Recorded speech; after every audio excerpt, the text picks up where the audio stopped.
Bismillahirrahmanirrahim.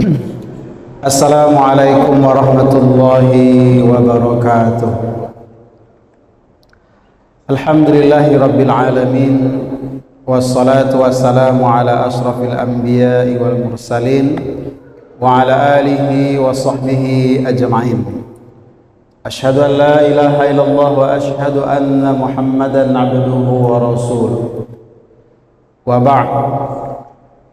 قال الله تعالى في كتابه الكريم أعوذ بالله من الشيطان الرجيم بسم الله الرحمن الرحيم ومن يهاجر في سبيل الله يجد في الأرض مراغما كثيرا واسعا ومن يخرج من بيته مهاجرا إلى الله ثم يدركه الموت faqad waqa'a ajruhu 'ala Allah wa kana Allahu ghafurur rahima. Kaum muslimin, kaum muslimat sidang jamaah zuhur yang dimuliakan Allah Subhanahu wa taala. Kita memuji bersyukur kepada Allah, Zat yang senantiasa melimpahkan rahmat dan karunia-Nya kepada kita bersama. Salawat dan salam juga kita doakan kepada Allah semoga disampaikan kepada junjungan kita yakni Nabi besar Muhammad sallallahu alaihi wasallam. Kultum zuhur kita pada siang hari ini kita dasarkan kepada firman Allah Subhanahu wa taala yang terdapat dalam surah An-Nisa surat keempat ayat 100. Allah berfirman terkait tentang semangat berhijrah. Hijrah itu secara fisik dipahami oleh para sahabat ataupun kita umat Islam hari ini adalah memang pindah dari satu tempat, satu wilayah yang tidak kondusif lagi untuk melakukan ketaatan, pengabdian kepada Allah Subhanahu wa taala ke sebuah tempat yang baru yang diduga kuat lebih kondusif. Itulah definisi hijrah secara zahir dipahami oleh para sahabat, umat Islam ataupun para ulama ketika mendefinisikan hijrah sebagaimana yang dicontohkan oleh Rasul sallallahu alaihi wasallam. Yang dikatakan hijrah yang dilakukan oleh Rasul sallallahu alaihi wasallam pindah dari Mekah ke Madinah. Atau dulu ada juga sebagian sahabat yang hijrah dari Mekah ke Taif atau ke Habasyah. Kenapa? Karena situasi atau kondisi di Makkah tidak kondusif lagi untuk dakwah, untuk kehidupan mereka.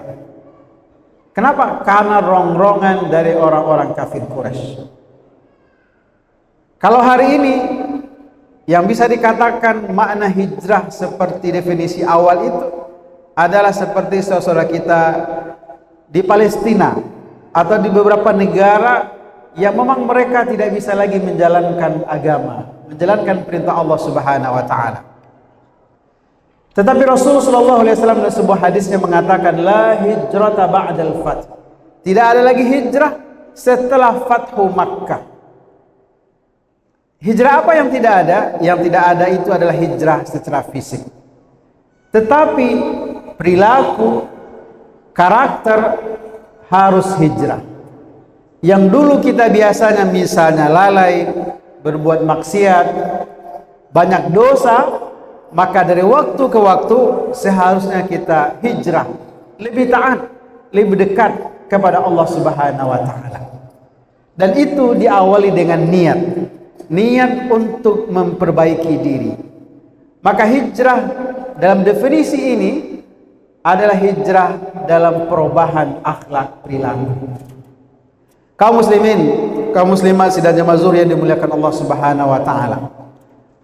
Andai pun misalnya satu kondisi atau di waktu tertentu di sebuah tempat mungkin menuntut kita untuk hijrah secara fisik, maka itu harus didasari oleh niat bahwa kita pindah dari sebuah tempat ke tempat yang lain, atau dalam bahasa kita misalnya merantau, harus diniatkan dalam rangka mencari ridho, mengharap rahmat berkah dari Allah Subhanahu wa taala, maka insya Allah dia akan bernilai ibadah, dia akan berpahala.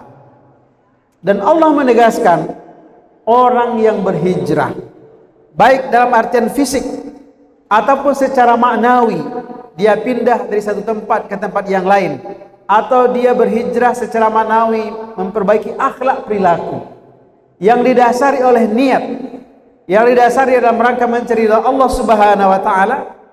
Allah katakan, yajid fil ardi muraghaman katsiran wasa'a.